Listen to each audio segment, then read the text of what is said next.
This is your host James, and I'm delighted to be talking to a new exciting guest today. We're going to get into some wonderful topics today. We're going to be talking to Mr. Rob Shelsky, an avid and eclectic writer of both fiction and non-fiction, and averages about 4,000 words a day, which is awesome. Rob, degree in science, written a large number of factual articles for the former Alien Skin magazine, and as well as other magazines such as Doorways, Midnight Street in the UK, Internet Review of Science Fiction, and many others. While at Alien Skin magazine, he was a resident columnist there for 7 years, and Rob did a number of investigative articles, including some concerning the paranormal, as well as columns about UFOs, including interviews of those who have had encounters with them.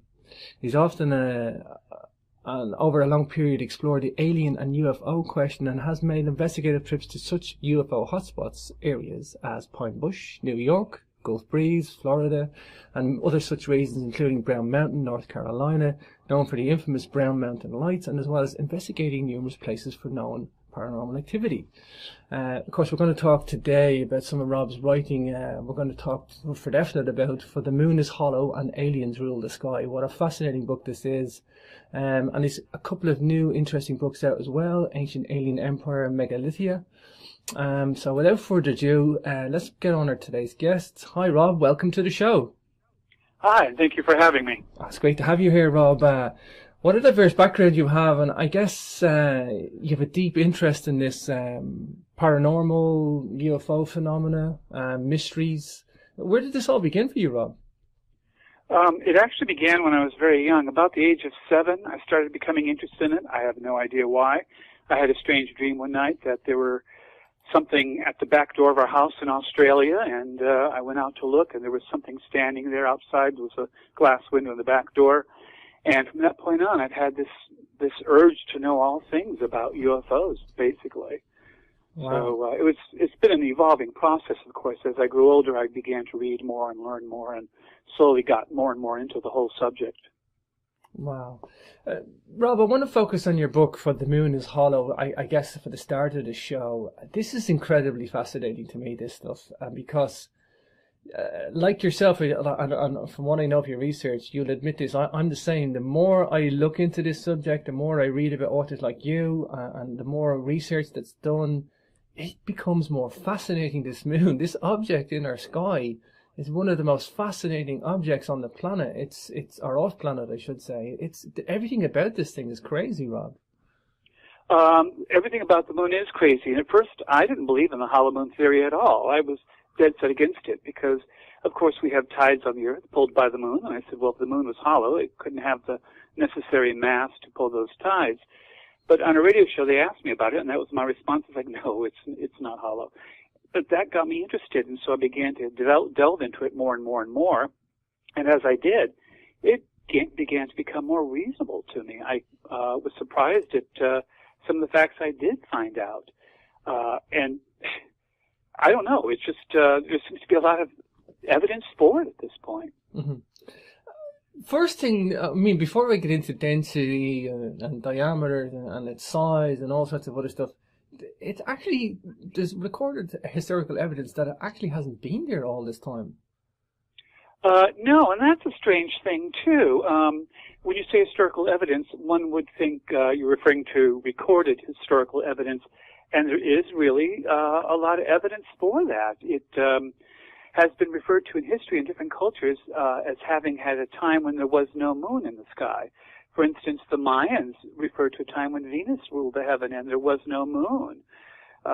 Aristotle referred to a race that inhabited Greece before the Hellenes moved into the Greek Isles, and he said they were people who existed there before there was a moon. And repeatedly you have this being said throughout history. Even in the Bible, there's references to it. It talks about the time of the Great Flood and before there was a moon in the sky. So, yeah, it's a recurring theme. The Greeks talk about it, the Romans talked about it, the Mayans have talked about it, and a number of other cultures as well.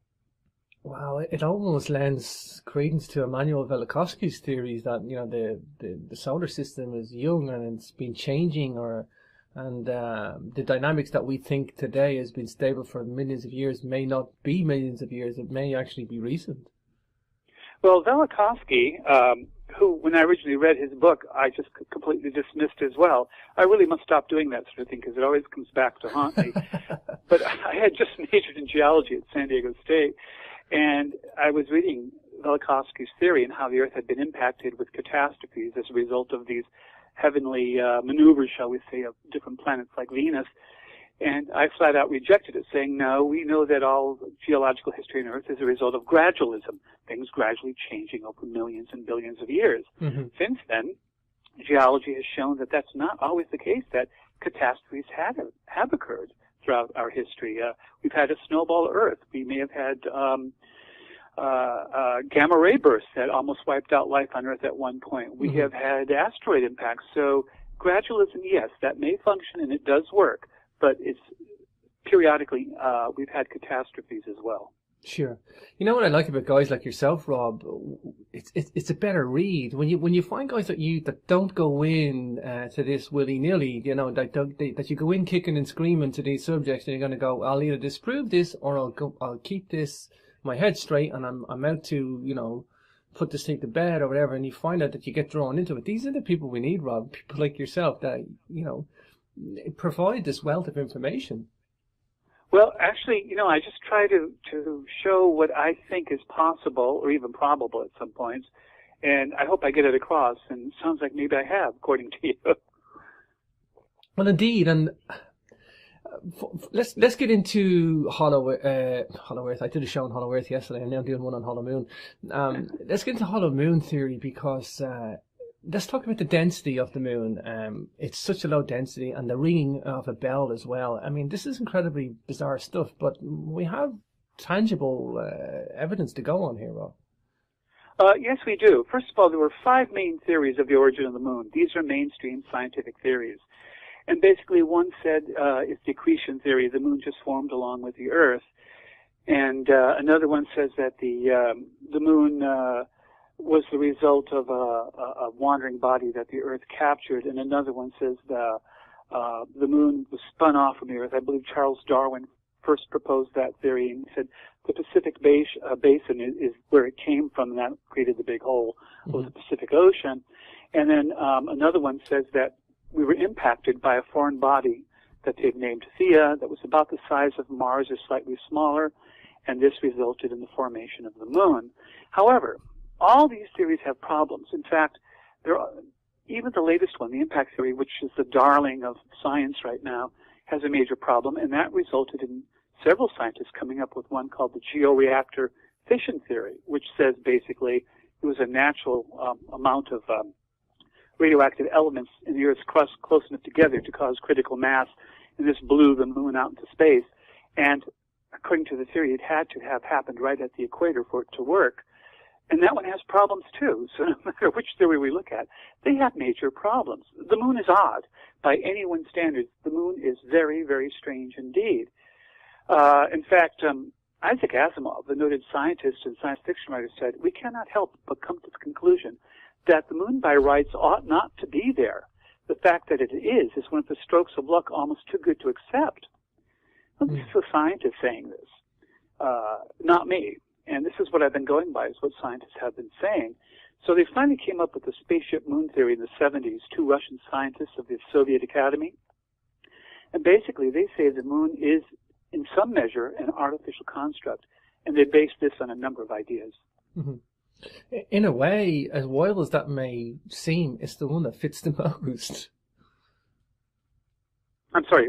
It's the one theory that fits the most, though. It may seem wild to people, but it is the one theory that fits the most. Well, it's the only one that answers all the available facts. For instance, the moon's orbit is too circular. All but one of the theories cannot account for this because a circular orbit isn't natural. We've studied planets in other solar systems in the last couple of decades, and none of them are in circular orbits. They circle their suns in an ellipse, just like the Earth does and all the planets in our solar system. So to have an almost perfectly circular orbit is unnatural. Secondly, you were talking about the moon's density. It's too low for its size. And they just can't account for this because for the size it is, if it's made of the same basic material as the crust is, it should have more mass and more of a pull on the Earth. And basically, even a NASA scientist said the interior has to be quite different from what we have seen on the surface, or this just can't be. And another scientist, a Nobel Prize winner for chemistry, said, I'm terribly puzzled by the rocks from the moon, and in particular of their titanium content. The moon has a high concentration of titanium in its crust. We don't on Earth. The moon has, I believe it's neptunium, which is a radioactive element, and it has a higher concentration than we have on Earth, and it shouldn't have, not with all the basic theories we have about it. Wow. There's vast seas called Maria on the side facing the Earth. It's supposed to be frozen lava. And yet, on the other side, there's none at all. So there's a lot of oddities about our supposedly dead and airless neighbor. Would it be right to say it's sponge-like then inside, like the holes of a sponge, like a porous or some sort of a sponge-like interior? Well, some scientists think that there have to be lava tubes on the moon. After all, there are those huge lava fields, and the surface could be riddled with these lava tubes. That would help to decrease the overall mass of the moon, because these would be hollows. It could be these and a combination of caverns as well. The spaceship moon theory says that the Maria, those frozen fields of lava, are the result from the core being pumped out from the center of the moon. Now, the moon does have considerable mass. So when we say it's hollow, we don't mean like a tennis ball with a thin shell and a vast interior. We're talking about something with a thick crust and a smaller hollow center. Even so, that could house millions and millions of people. Wow. So when they say the moon rings like a bell, what do they mean by that? I think they dropped probes and there was a resonating effect or something like that. Yes, actually it is called a resonance. You're quite right. And the Earth rings too. Any solid material will ring or resonate, vibrate when you strike it. You need an example of that. Pick up a heavy pot and whack it with a ladle, and it will have a ringing sound to it. But the moon rings far more than it should. It rings for hours. When the Apollo lander landed back on the moon, it resulted in a ring that went on for hours, and they put seismographs on the moon so they know for a fact that this is so. Strange thing about those seismographs, the ring didn't go all the way through the moon, as it does with the Earth. It didn't go through the center, so either something was stopping it, or there was nothing there for it to go through, just a vacuum or open airspace. Incredible. Wow. You know, we have ringing rocks on the Earth, and you strike stone with stone, and the stones themselves ring. So we do have like a resonance ringing effect on stones on the Earth. Is it a case that the crust has got this titanium or neptunium in it, that's the way it resonates more? No, that would have almost no effect on it whatsoever. It just doesn't have that kind of an impact, that slight bit of difference. When we say there's more neptunium on the moon and titanium, there is too much.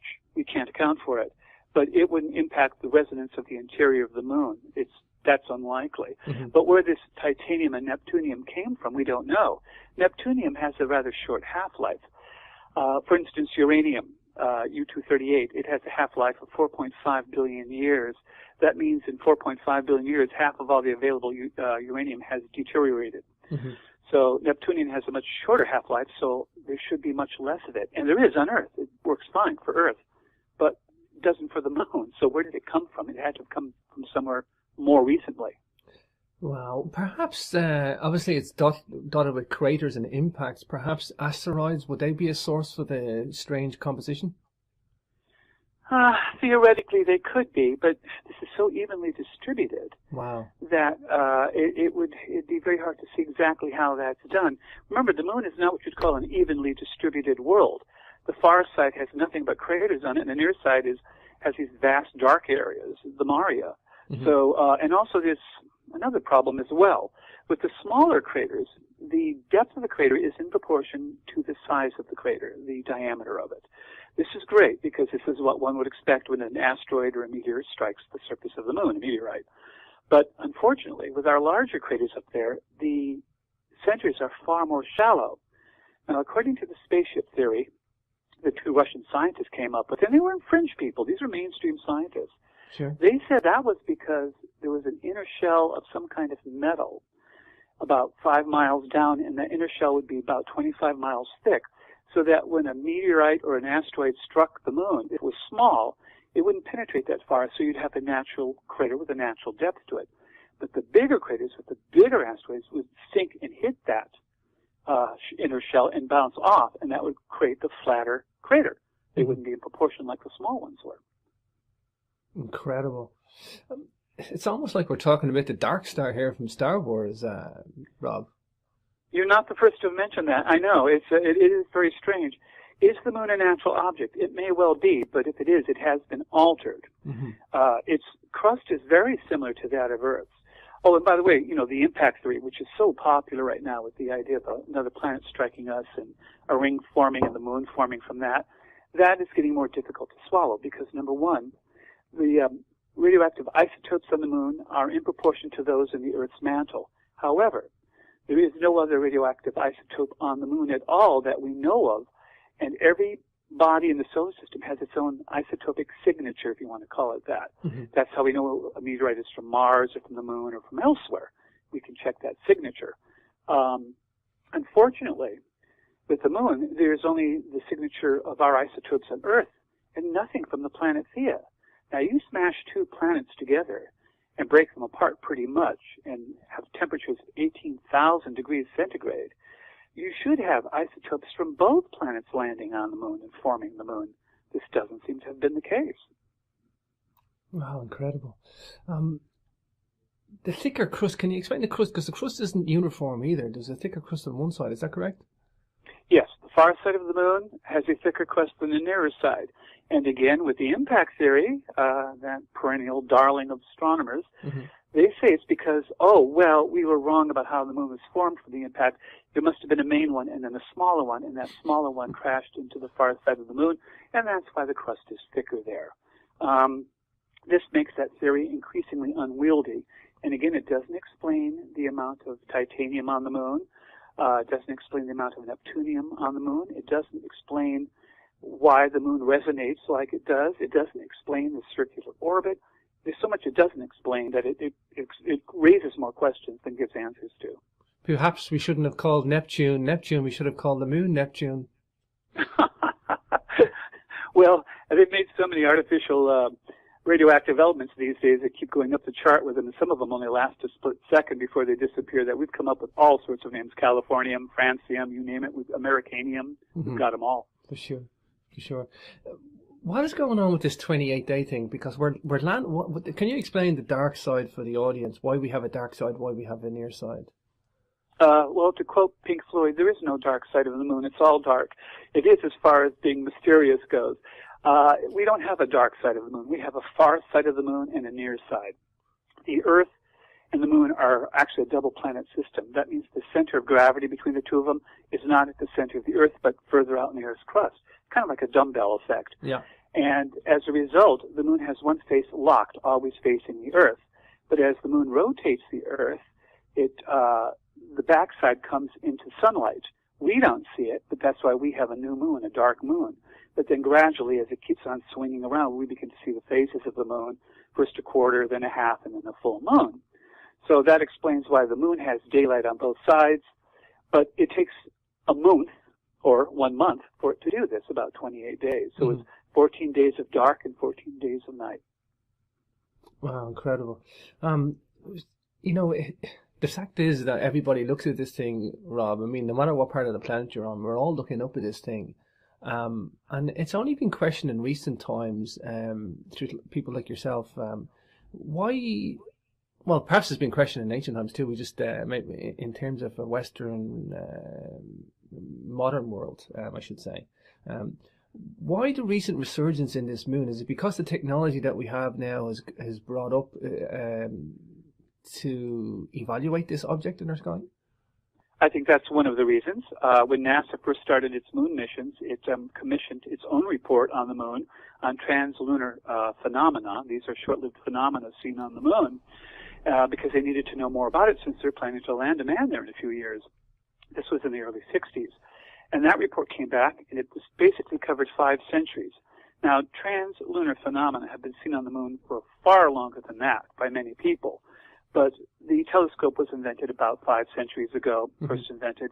So they kind of went with that period because observations would be more reliable. And based on that, they see many strange things on the moon. They see flashes, beacons, volcanoes, and there are no active volcanoes on the moon. They see streaks. They see flashes. They see glows that last for months at a time, sometimes for years. They see these blue glows and flashes near the Aristarchus crater. And so often has that been seen around that crater that the nickname for it is the Blue Gem. Wow.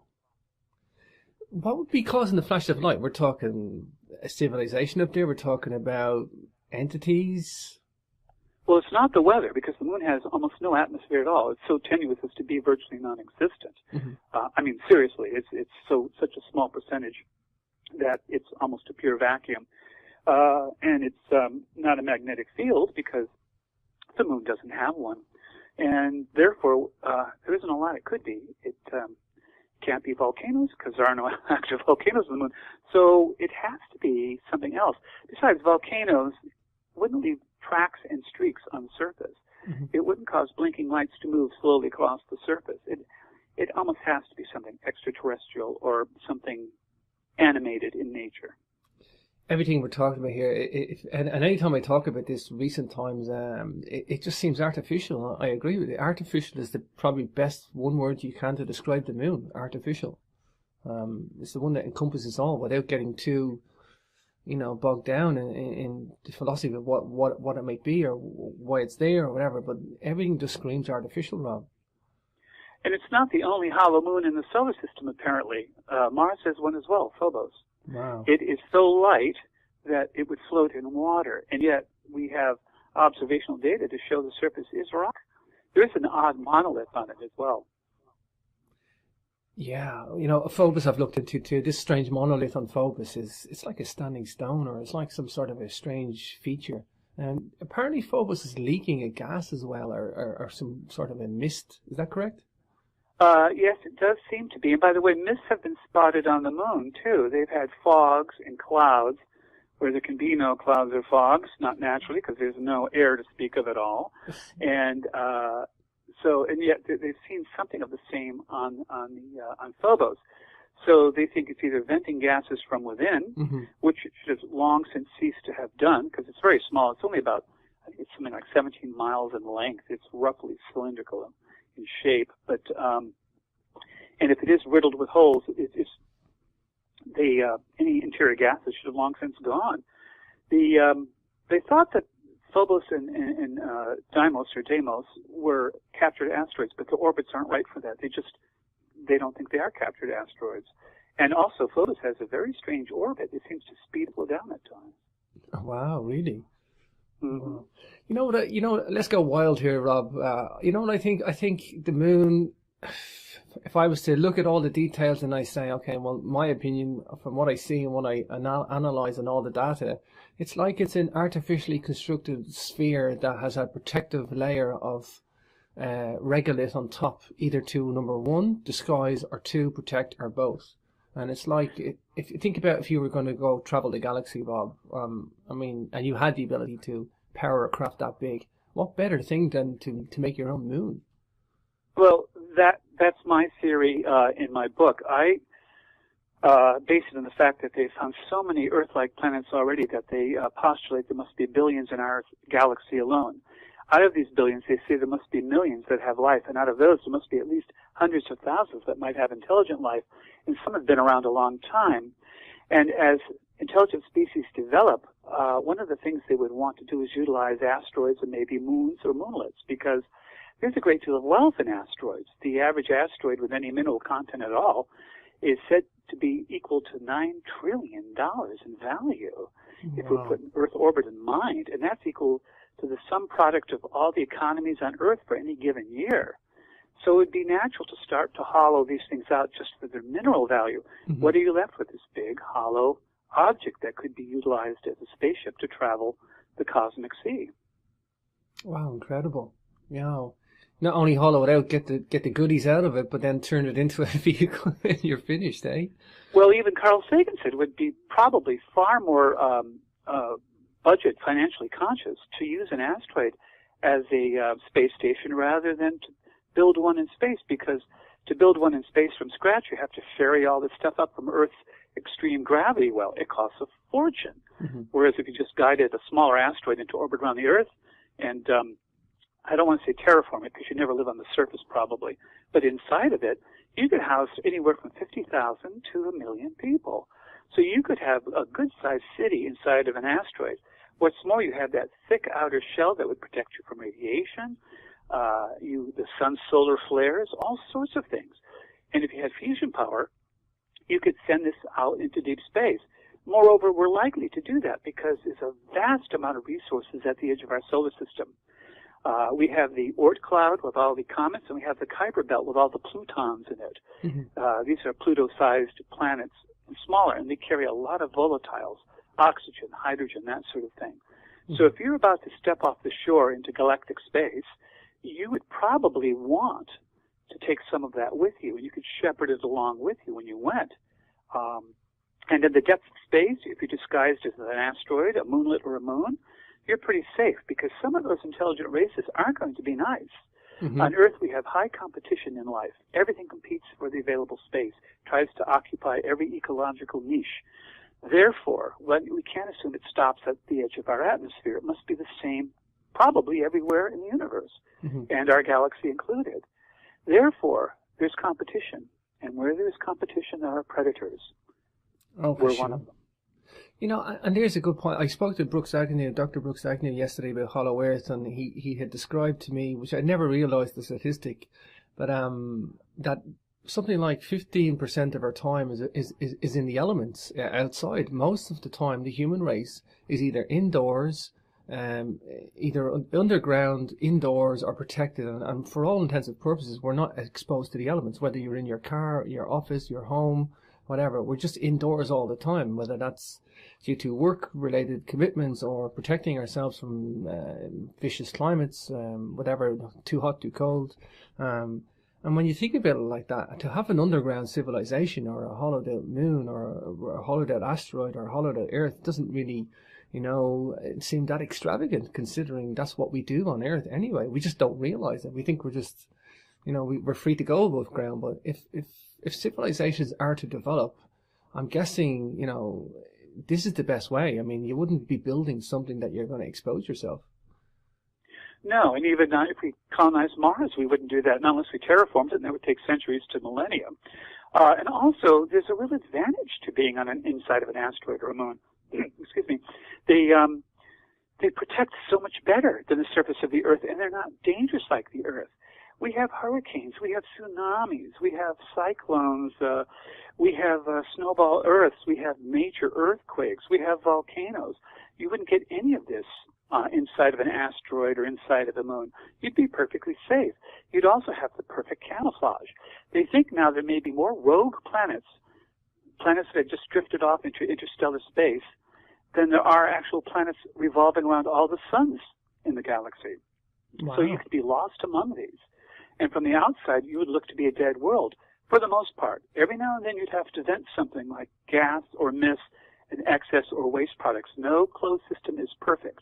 Over time, it needs new resources, and it needs to vent its waste products. And that could very well be why the moon ended up where it has, excuse me, because it had to come into a solar system and basically refuel. Also, if you're out in the cold depths of interstellar space, about once every 50 millennia or so, you might want to warm yourself by the fire of the nearest sun. Oh, for sure, for sure. And like what we're talking about here, Rob, this sounds like this moon has been anchored in position. And when I say like anchored, like you say, you put your feet by the fire and you warm up, you refuel, you get yourself back on track, and then is it a case then this thing has been anchored for too long? Why anchor it? Do you want to? Is it a case? It's fine. I can see why it would be anchored there, but why has it not left? Is it a permanent fixture for any particular reason? Well, if you're talking about fusion power, if they do not have super faster than light FTL speeds, and if they're moving moons and asteroids around, they may not. And they may be running from predator intelligent species as well and trying to hide from them. They might, number one, want to use this as a decoy. We're beaming our radio waves and television stuff out into the universe, and if there's any predators nearby, they'll go for us, not for this dead world sitting next to us. Number two, define long. If you're spending millennia, hundreds of thousands of years going through the cosmos, because if you're going below the speed of light, it takes a long, long time. These are generational ships. We're not just talking a few hundred years, but thousands upon thousands of years. Then parking itself in orbit around the Earth for 10 to 12,000 years may not seem long to them at all. Sure. This, like you say, this is a double planet system. The Moon versus the Earth in size is very, very unique, Robert. It's too unique. Again, scientists talk about that too. They basically say that alone, of all the rocky worlds in our solar system, we have a moon that is just too big. Erwin Shapiro of the Harvard-Smithsonian Center for Astrophysics said, the moon is bigger than it should be, apparently older than it should be, and much lighter in mass than it should be. It occupies an unlikely orbit and is so extraordinary that all existing explanations for its presence are fraught with difficulties, and none of them could be considered remotely airtight or watertight. I somehow think, Rob, that the moon is anchored in position, and I have no problem believing it's an artificial construct when I look at the data, and I need the data, and that's fine. However, when you look at the eclipse at the distance it's at, and then it also regulating the tides on the planet and having a calming effect on Mother Earth, it kind of tells you then there's some very deep affiliation with the Earth, that perhaps at one time, if there is a civilization up there on the moon, or still inhabitants, maybe dwindling civilization perhaps, they just don't want to be on the Earth anymore. There's a detachment there. I do mention that in my book as well. They may be a retrograde culture. I would think the biggest danger of any civilization setting sail inside of an asteroid or a moon for thousands upon thousands of years. Already they're xenophobic because they would be afraid of predator alien species. But also, if you're that close to society, alone in the middle of nowhere for that long, you'd become introverted and xenophobic. Also, your civilization just simply may not last forever. It may become degraded. They may have had a high technology and still have it compared to us, but it may not be what it once was. So there's a lot of possibilities. Another thing, we're not sure how long the moon was there. If you go by those comments in recorded history, it would seem to have come anywhere from 10 to 50,000 years ago. Can't have been too much longer than that, because recorded history in the sense of verbal legends and that sort of thing would probably have failed over too much longer a period of time. However, you're right, the moon does have a stabilizing effect on the Earth for the seasons. The Earth would roll around like a billiard ball if it didn't have the moon there, and it does have an effect on tides. However, the sun also has a tidal pull on the Earth too, so the Earth has always had tides, even if the moon was there or not. Mm-hmm. I just think that if the moon has been put in place, it was put in place to help the Earth, not necessarily. I mean, if the asteroid, moon, hollow spaceship theory, whatever that is, I mean, if it was parked there, and they didn't just put their feet by the fire, Rob, I think they put it just at the right distance by the fire to also make sure that that fire stays at a nice temperature. It's in a way, there's a double effect there. It's not just parking a vehicle. I think it's parking a vehicle with the aid to the helping where it's parked, and I just think it's a bit more than that. Well, of course, if you go by mainstream science, the moon's been there for billions of years and was much closer to the Earth. In fact, so close at one time there would have been tides on the land as well as in the seas, and those tides on land would have been the land being lifted up in a wave 100 feet high and rolling across the face of the Earth. It'd be pretty hard to build on something like that, I would imagine. And but if you go by the idea of it being the hollow moon theory, yes, it is at a good distance. Of course, that distance is changing every year by an inch or so, I think. Excuse me. And it is constantly changing. But yes, they could have parked it where they parked it for a number of reasons. And those reasons could have been beneficial to the Earth. However, never look to give tourists too closely in the mouth, because you might see problems. Sure. Having the moon where it is, only about 250,000 miles away, puts it in a very strategic location. Every military on Earth throughout history has always emphasized the need to control the high ground. Guess who controls the high ground in our skies? Guess who looks down on us every day? Mm-hmm. They do. And I'm putting they in quotes, whoever they are. And on top of that, they're within easy access of the Earth. They can come and go as they please. If they want resources, they get it. If they want manpower, or human power, they could get that too. And judging by the number of cases that disappeared each year, which is my new book coming out, Deadly UFOs and the Disappeared, Mm-hmm. they could have a slave labor force. It's not all to our benefit. And it's evidence they may have been messing with our history for millennia. For instance, Alexander the Great's own historian recorded that silver shields appeared in the sky and frightened the war elephants and the troops and sent them scattering while they're on the edge of the Indus River ready to cross into India proper. And it so panicked them that although they did end up crossing the river, they didn't stay. There was basically what amounted to a rebellion, and they just simply, or mutiny, and they just said, we don't want to go any further. So those UFOs had the effect of stopping the eastward expansion of Alexander the Great. Wow. So, Rob, let's talk about, leave the conspiratorial evidence out of it, whether we did go to the moon or not. Because I think what people seem to miss is that there is evidence that the moon is artificial. First of all, the whole moon itself is artificial. Therefore, if there's artificial structures on the moon, that's not too big a jump then if the whole moon is artificial, is my point. So let's talk about some of the artificial structures on the moon. This stuff is just rife. I mean, some people say we never went to the moon. Some people said we did go to the moon, but we got warned off. And the structures on the moon, it's a minefield of information, disinformation, confusion. What's your feeling for the structures on the moon? I presume it just fits in with sorry, go ahead. So I just presume it fits in with the artificial moon on extra. It's like icing on the cake, I guess. Well, first of all, I think the moon is not maybe necessarily a complete artificial construct. Again, I think it may have been converted, sort of like a camper shell on the back of a pickup. Mm-hmm. But I also think that we have been to the moon, definitely. Mm-hmm. I was there when they started launching them to the moon. I listened in all night to the first landing on the moon. I was very young, but I remember it very clearly. And I also remember that that ham radio operators were intercepting these broadcasts because they were open channel at the time. Oh, yeah. And these are from different points on the Earth, so you could triangulate the source of these. And they were coming from the moon. And also on the way to the moon and on the way back. So we know they went there. Mm-hmm. And also we have seismographs left on the moon. They're still sending us evidence of moonquakes. By the way, there are no tectonic plates on the moon. So there should be no moonquakes. And they argue that, it must be the tidal pull of the Earth causing these moonquakes. And yet the moonquakes are not centered where the stress from the tidal pulls should be. So that's another mystery. Moonquakes where there should be none. But, I think they made it to the moon. I think they left things behind on the moon. And I think they may have seen things on the moon. There has to be some reason why we haven't gone back in over 40 years. We've certainly had the technology.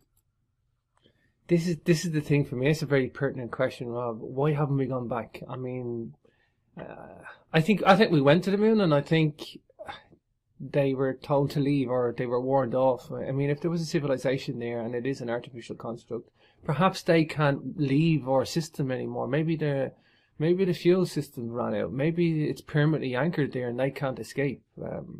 However, they're not. Or maybe they're colonizing the Earth. I mean, excuse me. A lot of conspiracy theorists say that they're creating a hybrid human race. Maybe we are the aliens, so to speak. Mm-hmm. Why leave when you've got this lush blue planet so close by? It may have been just too tantalizing and too tempting to want to leave. So there is that aspect of it too. Mm-hmm. I do think they might be a retrograde culture. That could very well be. No civilization lasts forever. Oh, sure. Incredibly fascinating stuff, Rob. What's the response to the hollow moon theory, Rob, with yourself? How do you find other people? Did they absorb this? Did they embrace this? Did they look at the data? Well, if I go by the fan mail, the response has been good. Mm-hmm. It's been overwhelmingly in favor of the idea. And again, I think because I kind of present it in a rational way, and I don't claim that this is so. I just say that this is a good probability. Mm-hmm. Sure. But I do get some people who get very angry, and they say, well, you're not even discussing the tides on the moon. Well, yes, I did discuss the tides that the moon caused on the Earth. And they said, well, the diameter of the moon, with that size, it would have to have a tidal effect. Well, it does.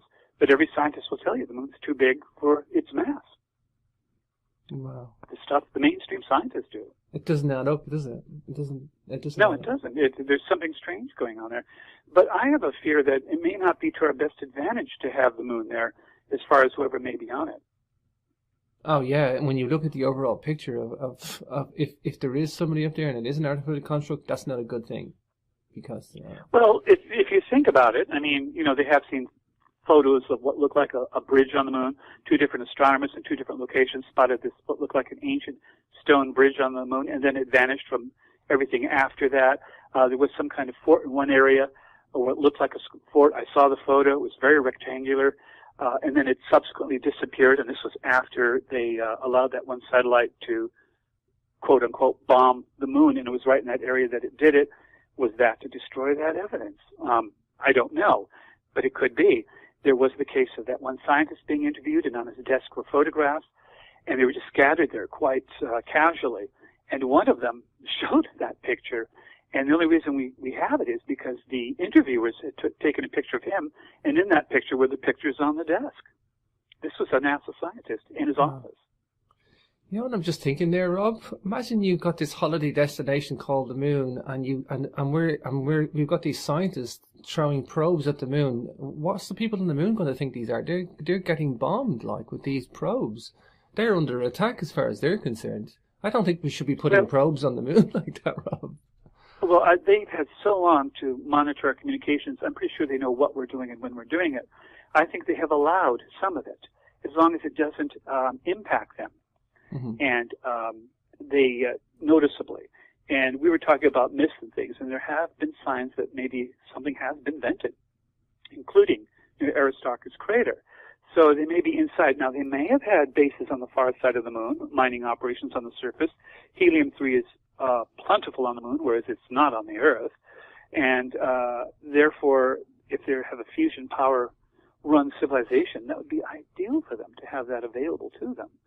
So, yeah, we probably are interfering with them in some ways, and I think you used the expression warned off. It's not a new expression, but it's a valid one, and I think we have. I think there are certain areas of the moon that are off limits, and I think there's a reason why we haven't gone back in 4 years. You do realize that it would have been cheaper to have mounted another mission to the moon than to pay for the space station. In today's dollars, the entire Apollo program cost less than the space station has cost. Billions of dollars. Mm-hmm. So when they say, well, we can't really afford trips to the moon, so we'll do a space station instead in near-Earth orbit, that was far more expensive in the long run than another project of going to the moon or even putting a colony on the moon would have been. Like we discussed earlier, I think if we're ever going to do anything in space, I think we should forget going to Mars. I think, okay, I don't think this is a good idea in light of what we're discussing, but I'm just thinking that, how are we going to colonize anything or leave our planet if we can't even colonize the moon? I obviously think there's probably something there, and we probably shouldn't do that because we may have been, quote, warned off. However, I mean, why don't we, this is the big question, why don't we try to colonize the moon? Why don't we go to the planet that's 250,000 miles from Earth? I mean, why are we trying to sell this idea of going to Mars? I mean, why not try and colonize this thing? There's obviously a big reason for this, Rob. Why are we bypassing the moon? Yes, exactly. And actually, we seem to know more about Mars than we do about our own moon, and it's only 250,000 miles away versus the 53 to 65 million miles Mars can be wherever it happens to be in its orbit. Mm-hmm. So, yes, there's a vast difference there. I think we haven't colonized the moon because, again, I think we were warned off. Yeah. I think it's every nation has been sending satellites to orbit the moon. China put a probe on the moon, but that one quickly failed and didn't stop functioning. And we canceled the rest of our Apollo program. So I think something strange is going on the moon, and I think that's one reason why there's all this talk of bypassing it. Do you think NASA is in a full-scale cover-up, or is it only perhaps a few people that kind of know and it's kind of they're just keeping the lid on it, or is it literally a full-scale cover-up?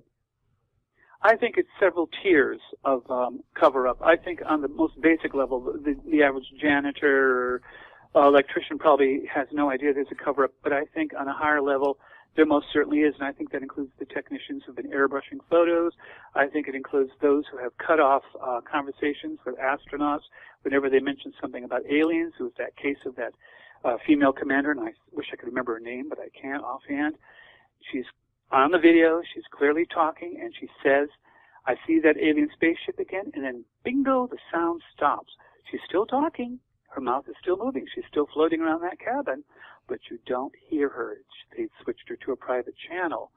And ham operators have said that they've overheard messages too. Now, this is secondhand and therefore not as reliable, but that video I watched, and she clearly is talking, and you're not hearing her anymore right after she says that. So, yeah, I think they're covering it up, and I think people have been finding out, including ex-NASA employees have come out with facts about it. So, and I'm not sure that NASA itself has decided to do the cover-up. I think they've been instructed to, whether by our government or a shadow government, I'm not sure, but I'm inclined to think it might be a shadow government. Sure, for sure.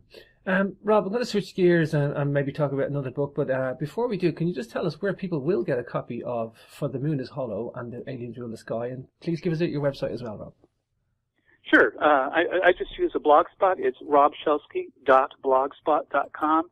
You can find links to all my books there and more information about me.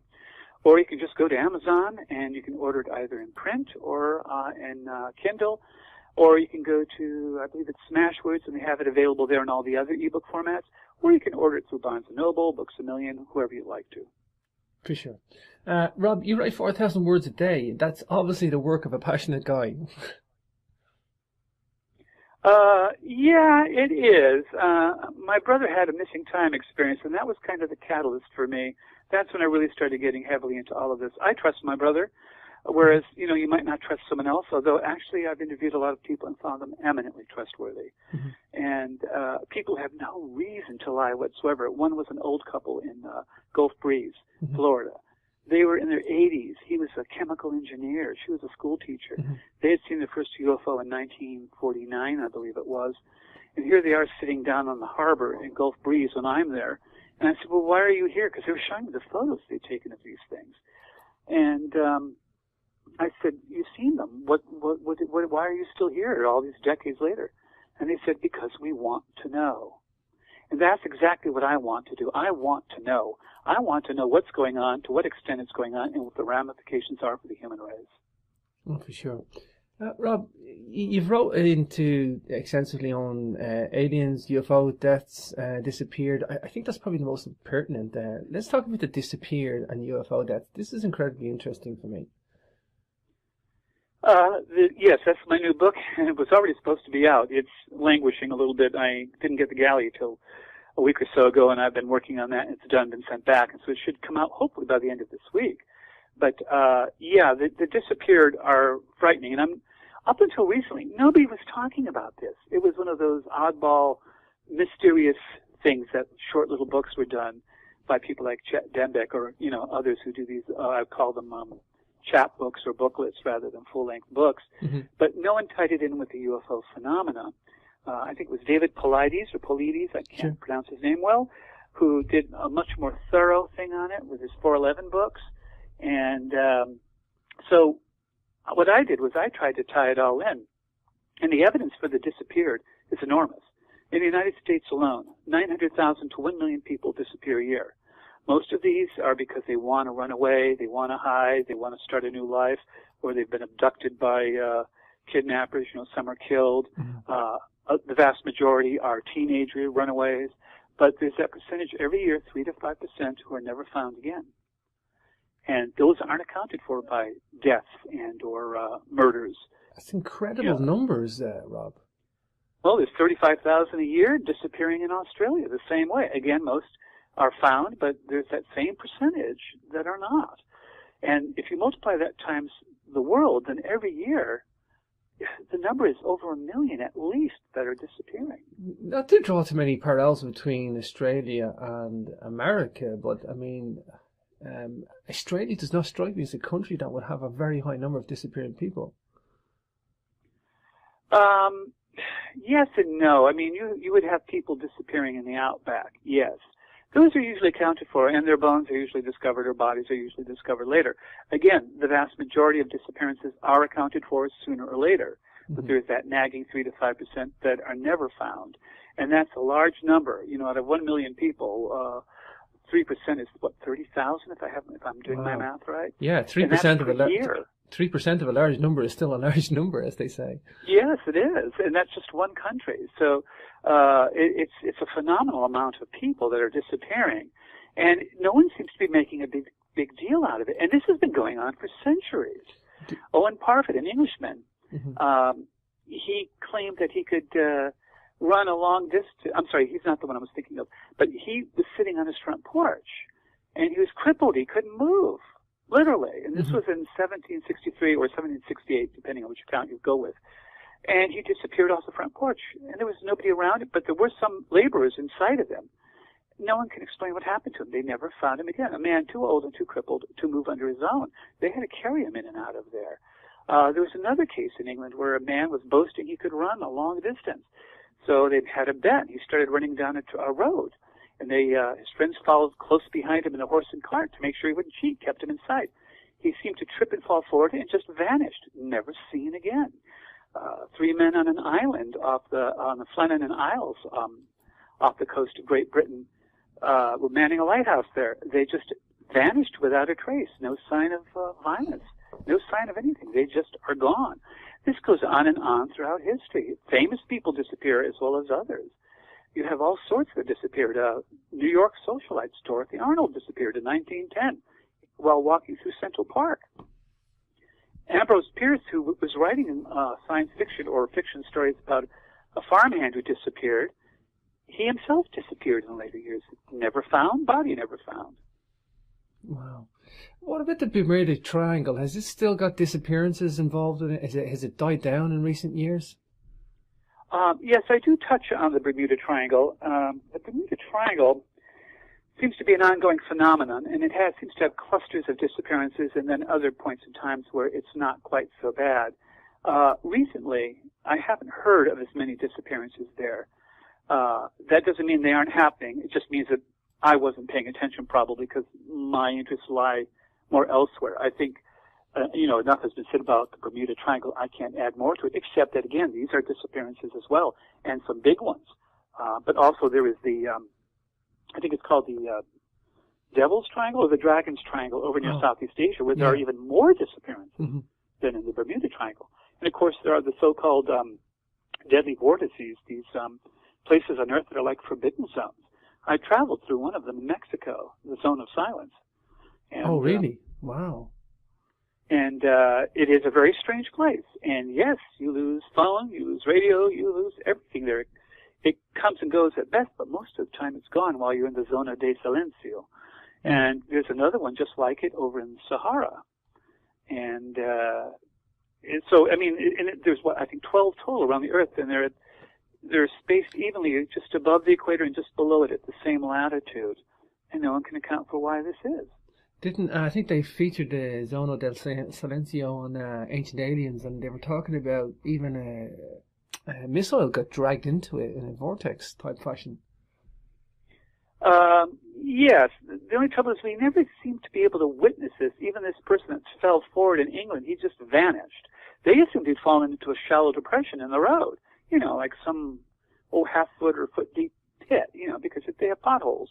But no, he was just gone. And it was open countryside. He could have jumped up and run away without them having seen it.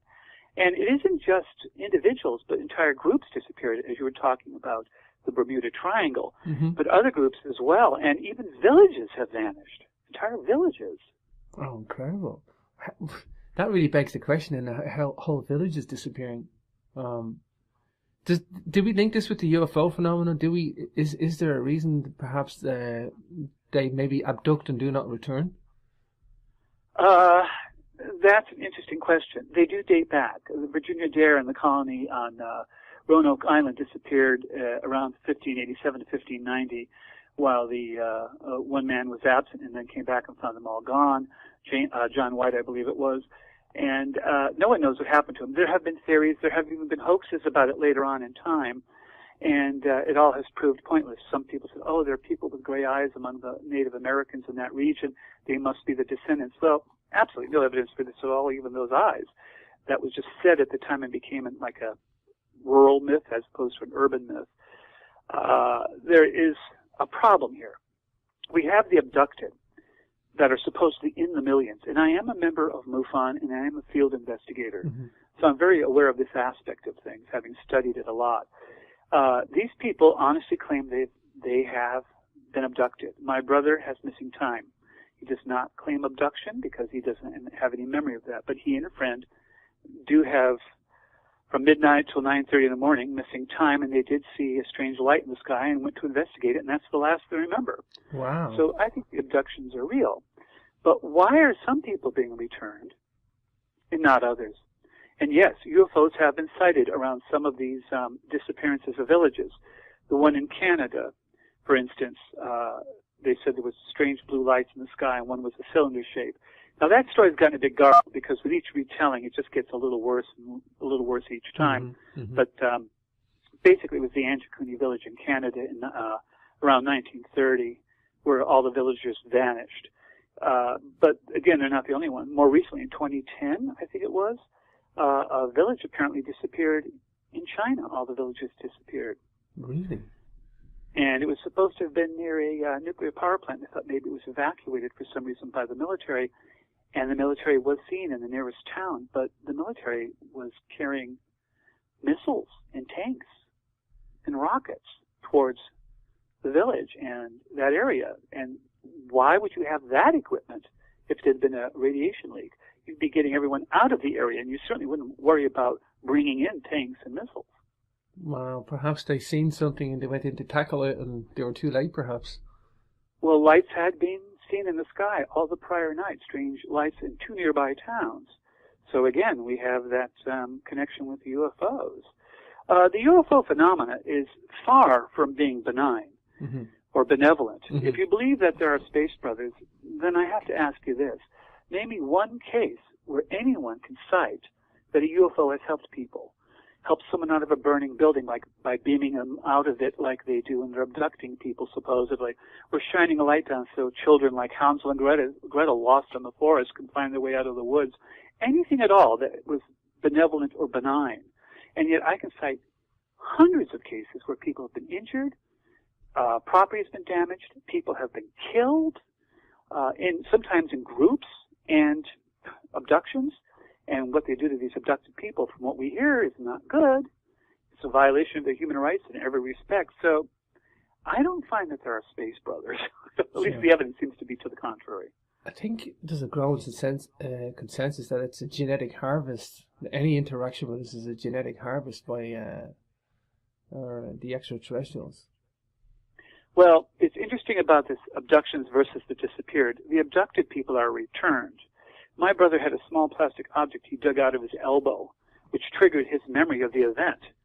Even then, he didn't remember being abducted. He just remembered seeing that light in the sky with his friend while they were camping in the desert, called him up, and they hadn't talked to each other in 16 years, or something like that, and basically said, "Do you remember this?" And he goes, "Well, I do now. I didn't up until you mentioned it." And he was so convinced that there was something to this that his friend, John, picked up his family from San Diego, moved them to Las Vegas to be near my brother so they could pursue the matter further. Wow, this is incredible, Rob.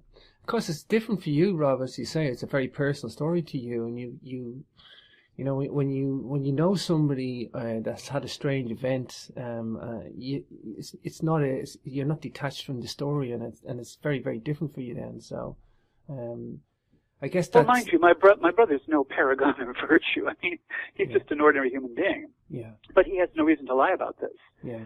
Furthermore, he was very interested in it for a couple of decades there and really was trying to find answers.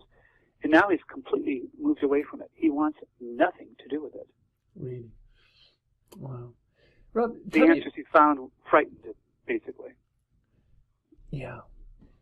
A lot of people think that the Greys, let's talk about different races of aliens for a moment, because these Greys seem to have this benevolent experiment. A lot of people talk about the abduction and then medical procedures being, whereas others, Nordic, don't seem to have this story alongside. But whatever, let's focus on the Greys for the moment. They seem to have this genetic exploration or harvest or biological experiments going on. I talked to another researcher, and he says perhaps they lost their curator, and he alluded that they don't have any hierarchy anymore. They've lost their curator, perhaps, that they're just experimenting on us. Well, first of all, I don't think those experiments are benevolent because people are being abducted. They're not being invited on board these ships. They're being taken. That's a violation of human rights. That's kidnapping. Secondly, they're being subjected to all these procedures, extremely painful ones, and then made to forget. Well, just because you forget something doesn't mean it didn't hurt. Yeah. I think, here's the thing, I think if they were out to just really be psychopathic and harm us, they wouldn't make us forget. They would just do what they wanted to us. Well, I mean, they could be trying to keep the lid on it. They could be in collusion with our government or some form of shadow government. I mean, even President Eisenhower referred to a shadow government. Former Hawaiian Senator Inouye, before he died, referred to the same thing. Various famous personages have all mentioned the idea of a shadow government or a very powerful military-industrial complex. So they could be in collusion with them, they could be doing it on their own, or maybe our government's powerless to stop them and just trying to hide the facts so we can lead a reasonably normal life. I think there's one thing we should mention. There seems to be some sort of uniformity in the reports about the different races. There's like what people refer to as the Greys, the Reptilians, the Nordic-looking blondes. Seems to be that there are races, as we call them. Like there's a generic race out there of different groups of people. And there very well could be. In fact, you could have a multi-national society, for want of a better term, on the moon. When races set sail into interstellar space, they may meet up with others, and they may decide to work together. I have a friend up in New York State. He's an amateur astronomer. He's a brilliant man.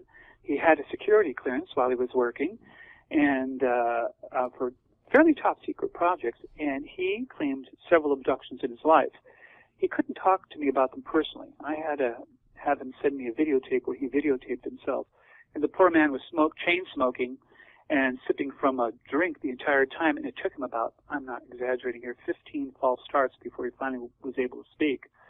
And he said that he was abducted, and there was a gray involved, but that these blue dwarf-like creatures in hoods came to him, and they're the ones who took him and seemed to be under the supervision of the gray. And, of course, I was skeptical, and I said, well, is there anything else you can remember about it? He said, in what way? And I said, well, were any other senses involved besides vision? Because I'm thinking a dream here, you know.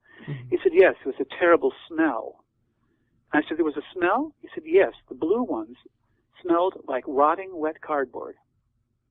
And that really struck me, because that's the first time I've ever heard anyone describe a smell. Wow. That's incredible.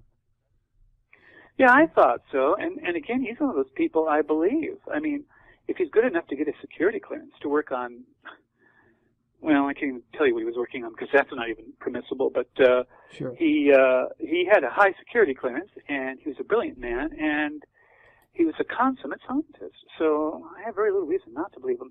And the odd thing was, the way he talked, I said to him later on the phone, I said, you sound almost sad that you're not being abducted anymore, because it started when he was a child and apparently stopped when he was in his early to mid-20s. And I said, you sound almost disappointed. And he said, you know, Rob, in a way I am. I said, why? Are you like a jilted lover? He said, exactly. While I was being abducted, I was unique. I was important. I was special. And then it stopped. Sure. Now, if this man is having delusions of grandeur because he's special for being abducted, why then would he have the delusion it stopped? It doesn't match up, you see. Yeah, for sure. You know, I spoke to Kathleen Marden and Stanton Friedman about the Betty and Barney Hill story, and I think the one thing that stands out, many things stand out in that story, but one massive thing that stands out is that she was able to describe a medical procedure that had not been invented yet on planet Earth. I think that was amniocentesis, and I believe you're right. I believe she did, and this is not uncommon. We're starting to do these probes now, cameras being swallowed, that sort of thing, but we sure as heck weren't doing it in the 60s, 70s, 80s, and 90s. Yeah, it was unheard of. It was unprecedented, and these are the things that stand out for me. You know, I look for evidence, Rob, and I look for tangible, credential parts of the story. I don't need it to be sit there in black and white on the table, but I do look for that. And I think when you take an intelligent mind on some of these matters and you look for some of the evidence, you'll find it. Um, it's just a fascinating subject. Rob, I just want to for posterity, I want to mention your book, Ancient Alien Empire Megalithia. It looks fascinating, Rob. It really does. And I'm a megalithic researcher myself, so just to clarify for the audience, when we talk about in UK and Ireland anyway, but the megalithic culture here, we talk literally about northwestern Europe. But you're talking, Rob, about the monuments around the world in this book, yeah? Yes, all around the world, and also of other evidence such as areas in India that have high radiation backgrounds that they shouldn't have, including in places that underwent some type of destruction like Mohenjo-daro. Oh, yeah. But these megalithic structures date back, and it's very hard to date them because they're made of stone. We know how old the stone is, but that doesn't tell us how old the structure is. But we have it on reliable evidence that some of it dates back to 15,000, 18,000 years ago, and perhaps a great deal longer. Wow, incredible. Tell me the premise for the book then, Megalithia. This is a source culture. Perhaps we're saying these are linked to aliens in a way? Well, I coined the term megalithia because I needed a name for the empire.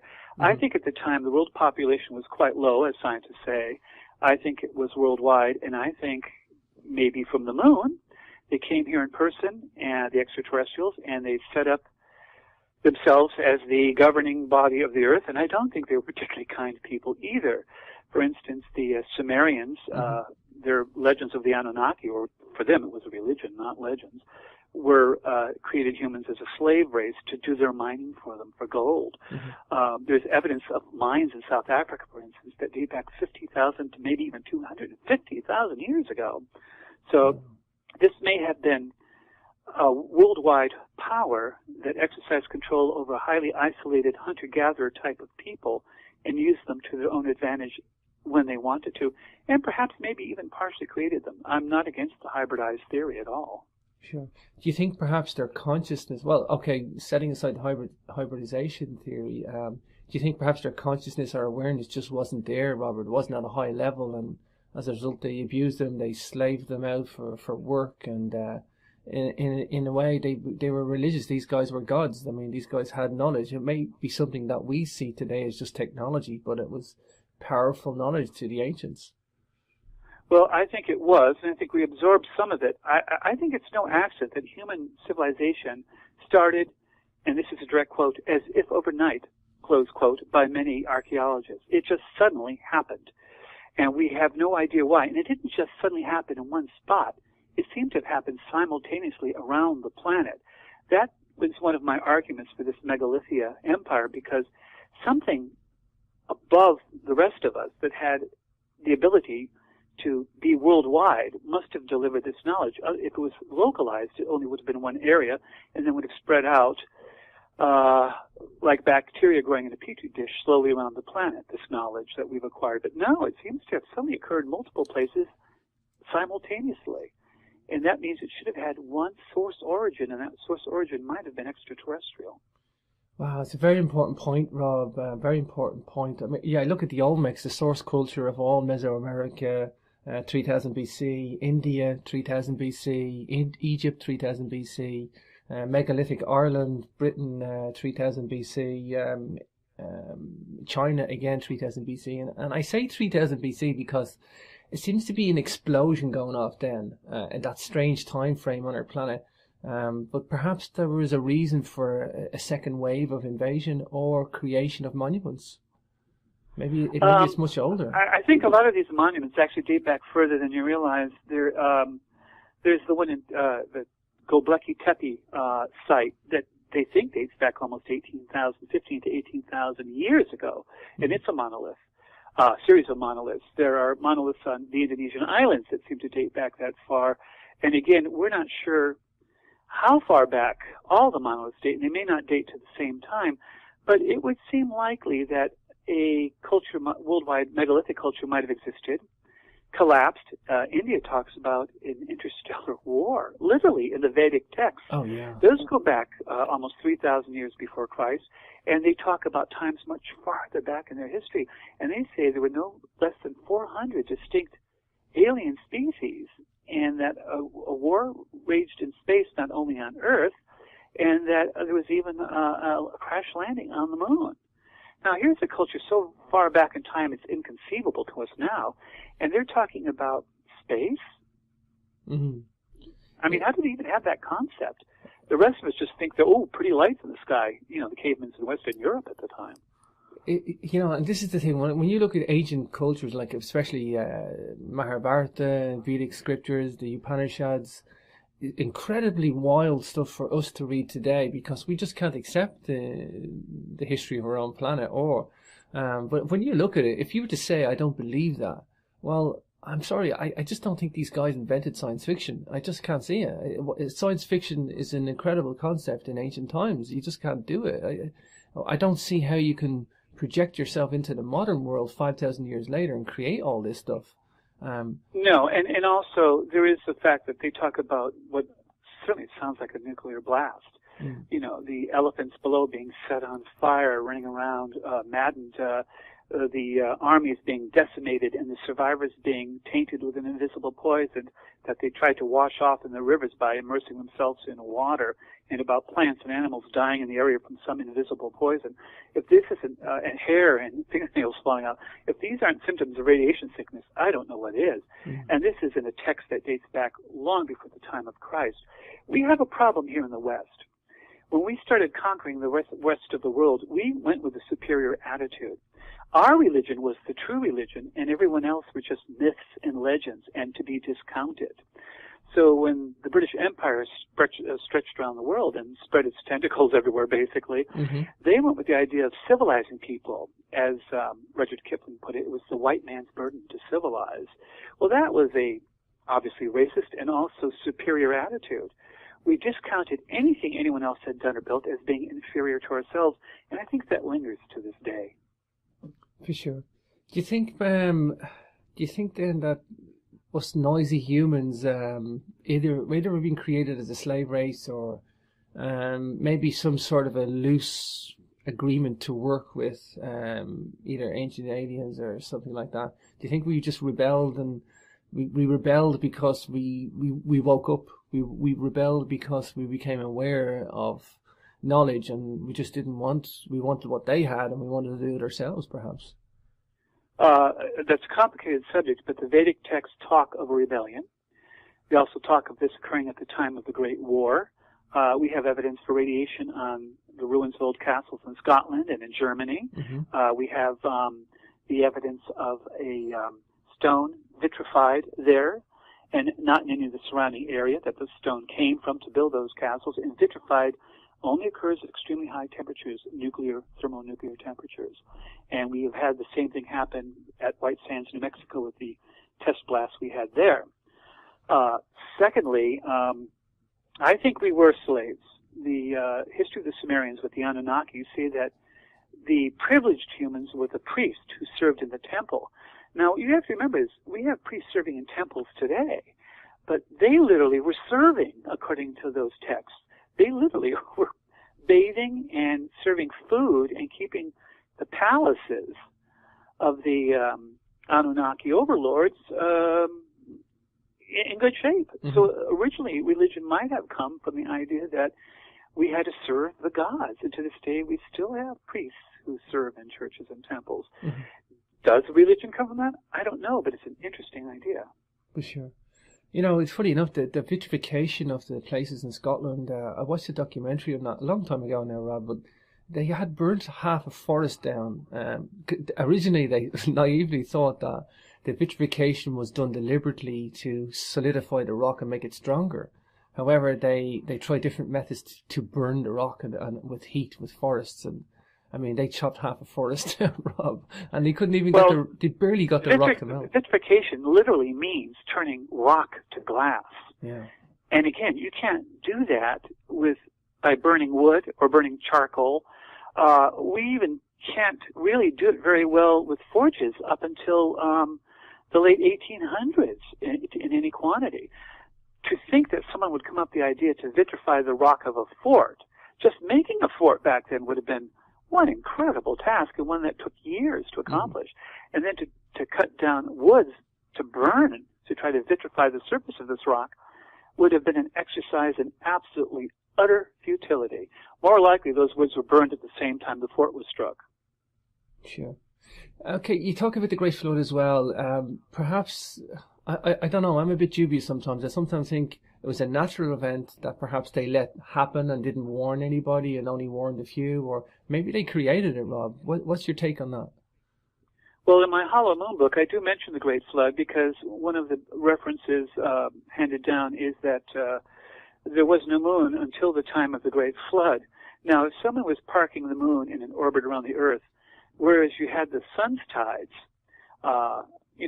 moving our oceans around, you suddenly would have this moon coming into position, and suddenly you'd have some pretty massive tides, not to mention earthquakes. And this could have accounted for the Great Flood. It could have ripped the ice caps apart, for instance, with the tidal pull of the time. It could have precipitated the end of the last ice age in this respect, raised the sea levels. It could have caused earthquakes. It could have caused volcanoes. Moving a thing the size of the moon near the Earth is going to have repercussions for the Earth. Wow. Very important point there, Rob. You know, if this artificial moon theory is what it is, then parking that thing in place and waiting for things to settle down would take a while, and that would have massive tidal effects. Well, it depends on how close. I mean, you don't necessarily have to come so close that you can cause a 1,000-foot tidal wave.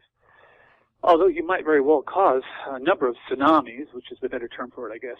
But you don't necessarily have to have the kind that would sweep over continents, for instance. But you could have earthquakes, tremors, and you could have tides where there had never been tides before.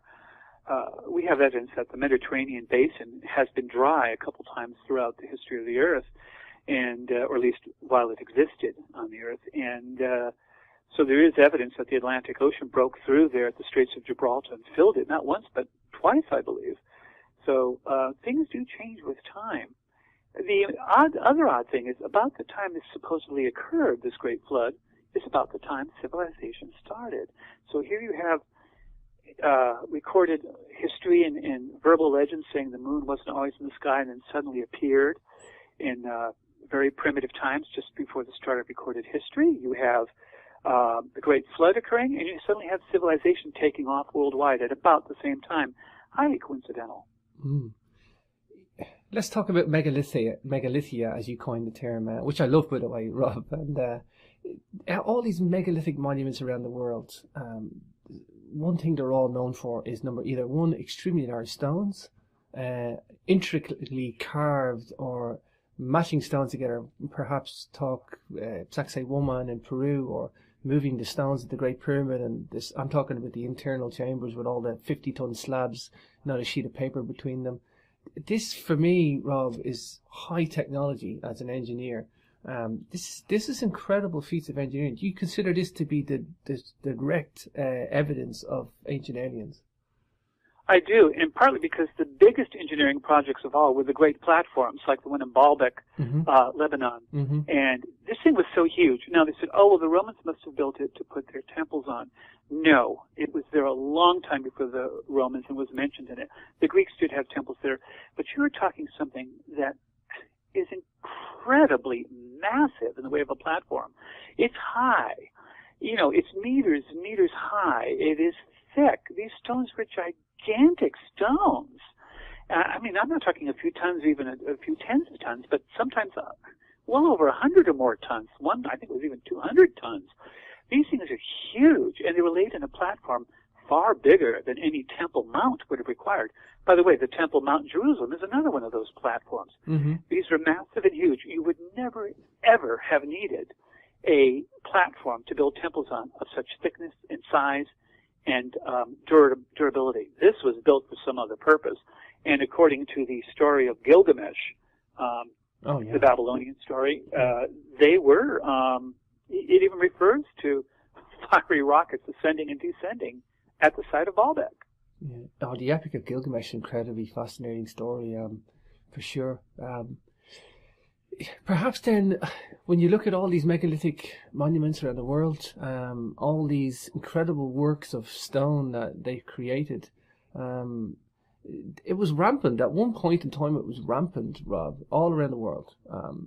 And there dead beggars the question. I mean, all these cultures have to be linked somehow, and if it's not the individual cultures migrating from source culture to source culture, you know, it lends credence to the ancient alien theory. But why the disappearance of the megalithia culture? Where did it go? Why did it cease to build? And it seemed to cease at the same time everywhere, and again, virtually overnight. Yeah. For centuries they were doing it, and suddenly everywhere around the planet, it just stopped, almost completely. Did some cultures then later probably duplicate the efforts of their ancestors or try to?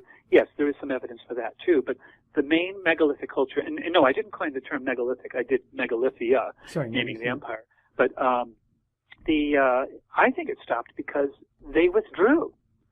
I think you had relatively small, isolated populations, probably mostly in coastal areas around the planet, that were being controlled by these beings, for want of a better term, and I think that something happened and they withdrew, and suddenly the world government, if you want to call it that, collapsed, and without it, everyone was isolated again.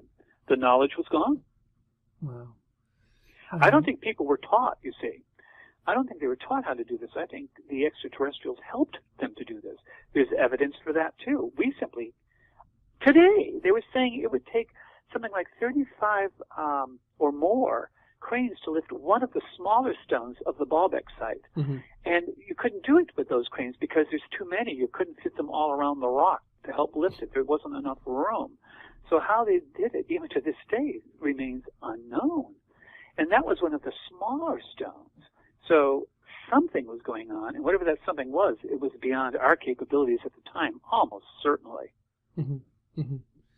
Yeah, without a doubt, I definitely think that's right. You know, that this megalithia, it's all gone at the same time. There's a disappearance of these monuments, and they're either left to decay and further renovation, or extra cultures come in then and go, what is this? I mean, how many cultures, Rob, then say that, you know, they inherited these monuments?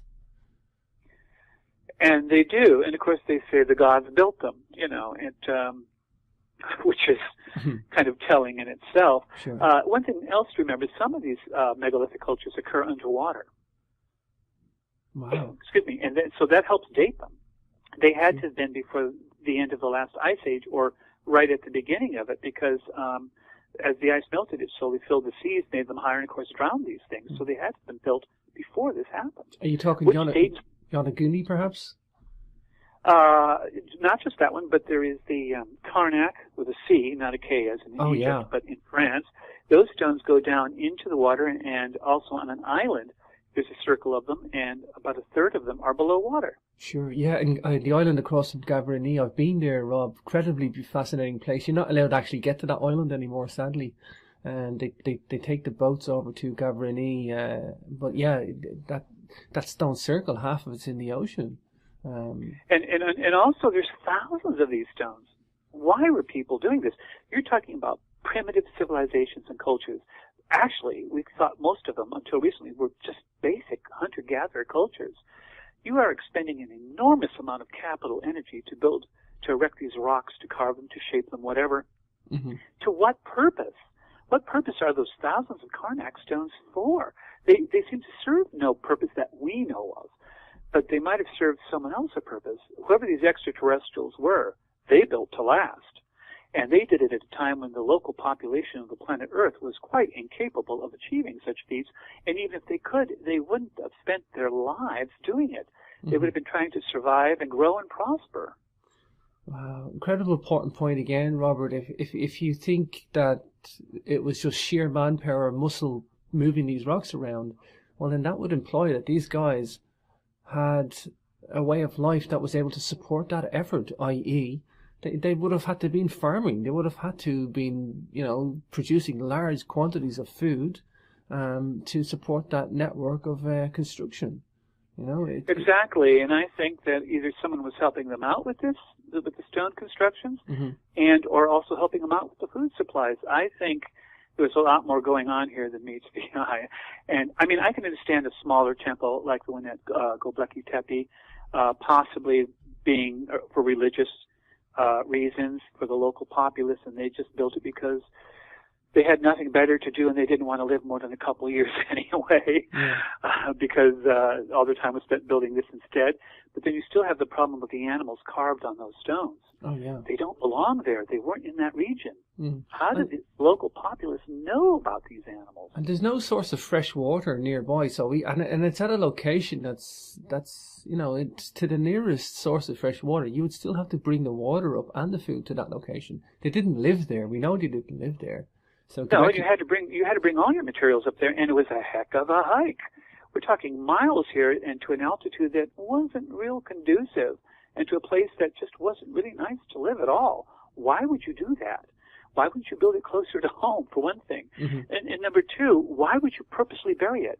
Every archaeologist says it looks as if it had been purposely buried. Yeah, for sure. Rob, wonderful book, Ancient Alien Empire, Megalithia.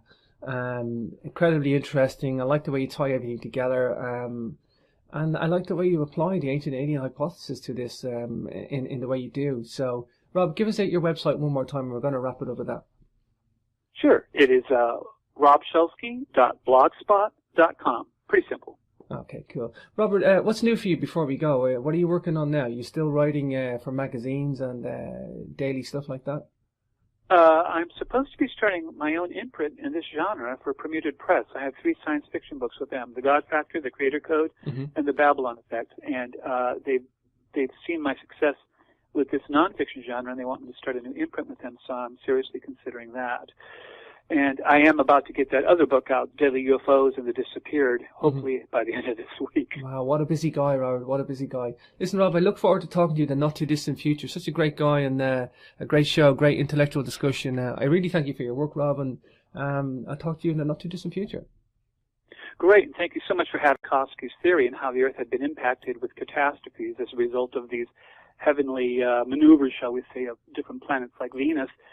And I flat out rejected it, saying, no, we know that all geological history on Earth is a result of gradualism, things gradually changing over millions and billions of years. Since then, geology has shown that that's not always the case, that catastrophes have occurred throughout our history.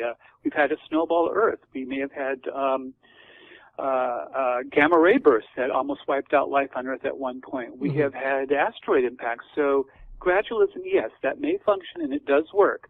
But it's periodically we've had catastrophes as well. Sure. You know what I like about guys like yourself, Rob? It's a better read when you find guys like you that don't go in to this willy nilly. You know that you go in kicking and screaming to these subjects, and you're going to go, I'll either disprove this or I'll keep this my head straight, and I'm out to put this thing to bed or whatever. And you find out that you get drawn into it. These are the people we need, Rob. People like yourself that provide this wealth of information. Well, actually, I just try to show what I think is possible or even probable at some points, and I hope I get it across, and it sounds like maybe I have, according to you. Well, indeed, and let's get into Hollow Earth. I did a show on Hollow Earth yesterday, and now I'm doing one on Hollow Moon. Let's get into Hollow Moon theory, because let's talk about the density of the moon. It's such a low density, and the ringing of a bell as well. I mean, this is incredibly bizarre stuff, but we have tangible evidence to go on here, Rob. Yes, we do. First of all, there were 5 main theories of the origin of the moon. These are mainstream scientific theories. And basically, one said it's the accretion theory. So without further ado, let's get on our today's guests. Hi, Rob. Welcome to the show. Hi, and thank you for having me. It's great to have you here, Rob. What a diverse background you have, and I guess you have a deep interest in this paranormal, UFO phenomena, mysteries. Where did this all begin for you, Rob? It actually began when I was very young. About the age of 7, I started becoming interested in it. I have no idea why. I had a strange dream one night that there were something at the back door of our house in Australia, and I went out to look, and there was something standing there outside. There was a glass window in the back door, and from that point on, I've had this urge to know all things about UFOs, basically. Wow. So it's been an evolving process, of course. As I grew older, I began to read more and learn more, and slowly got more and more into the whole subject. Wow. Rob, I want to focus on your book, For the Moon is Hollow, I guess for the start of the show. This is incredibly fascinating to me, this stuff, because Like yourself, and from what I know of your research, you'll admit this. I'm the same. The more I look into this subject, the more I read about authors like you, and the more research that's done, it becomes more fascinating. This moon, this object in our sky, is one of the most fascinating objects on the planet. It's our off planet, I should say. It's everything about this thing is crazy, Rob. Everything about the moon is crazy. And at first, I didn't believe in the hollow moon theory at all. I was dead set against it because, of course, we have tides on the Earth pulled by the moon. And I said, well, if the moon was hollow, it couldn't have the necessary mass to pull those tides. But on a radio show, they asked me about it, and that was my response. I was like, no, it's not hollow. But that got me interested, and so I began to delve into it more and more and more. And as I did, it began to become more reasonable to me. I was surprised at some of the facts I did find out. And I don't know, it's just, there seems to be a lot of evidence for it at this point. Mm-hmm.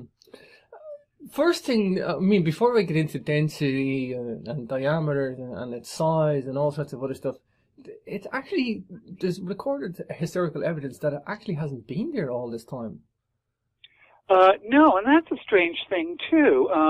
When you say historical evidence, one would think you're referring to recorded historical evidence, and there is really a lot of evidence for that. It has been referred to in history in different cultures as having had a time when there was no moon in the sky.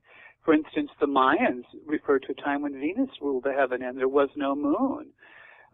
Aristotle referred to a race that inhabited Greece before the Hellenes moved into the Greek Isles, and he said they were people who existed there before there was a moon. And repeatedly you have this being said throughout history. Even in the Bible there's references to it. It talks about the time of the Great Flood and before there was a moon in the sky. So, yeah, it's a recurring theme. The Greeks talk about it, the Romans talked about it, the Mayans have talked about it, and a number of other cultures as well. Wow, it almost lends credence to Immanuel Velikovsky's theories that, you know, the solar system is young and it's been changing, and the dynamics that we think today has been stable for millions of years may not be millions of years. It may actually be recent. Well, Velikovsky, who, when I originally read his book, I just completely dismissed as well. I really must stop doing that sort of thing because it always comes back to haunt me. But I had just majored in geology at San Diego State, and I was reading Velikovsky.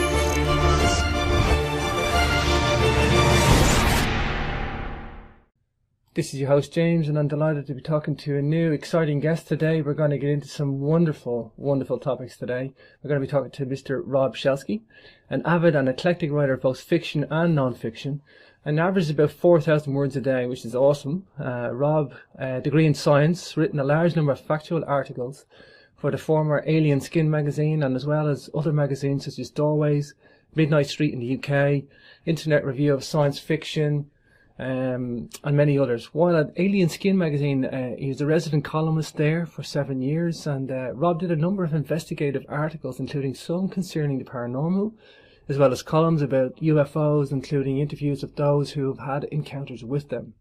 He's often, over a long period, explored the alien and UFO question and has made investigative trips to such UFO hotspots areas as Pine Bush, New York, Gulf Breeze, Florida, and other such regions, including Brown Mountain, North Carolina, known for the infamous Brown Mountain Lights, and as well as investigating numerous places for known paranormal activity.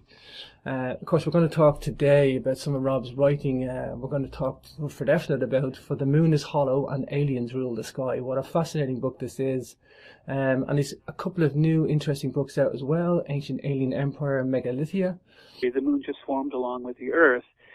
And another one says that the moon was the result of a wandering body that the Earth captured, and another one says the moon was spun off from the Earth. I believe Charles Darwin first proposed that theory, and he said the Pacific Basin is where it came from, and that created the big hole of the Pacific Ocean. And then another one says that we were impacted by a foreign body that they've named Theia that was about the size of Mars or slightly smaller, and this resulted in the formation of the moon. However, all these theories have problems. In fact, even the latest one, the impact theory, which is the darling of science right now, has a major problem, and that resulted in several scientists coming up with one called the georeactor fission theory, which says basically it was a natural amount of radioactive elements in the Earth's crust close enough together to cause critical mass, and this blew the moon out into space. And according to the theory, it had to have happened right at the equator for it to work. And that one has problems too. So no matter which theory we look at, they have major problems. The moon is odd.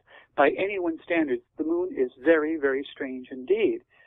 In fact, Isaac Asimov, the noted scientist and science fiction writer, said, "We cannot help but come to the conclusion that the moon by rights ought not to be there. The fact that it is one of the strokes of luck almost too good to accept." Well, this is a scientist saying this, not me. And this is what I've been going by, is what scientists have been saying. So they finally came up with the spaceship moon theory in the 70s, two Russian scientists of the Soviet Academy. And basically they say the moon is, in some measure, an artificial construct. And they base this on a number of ideas. In a way, as wild as that may seem,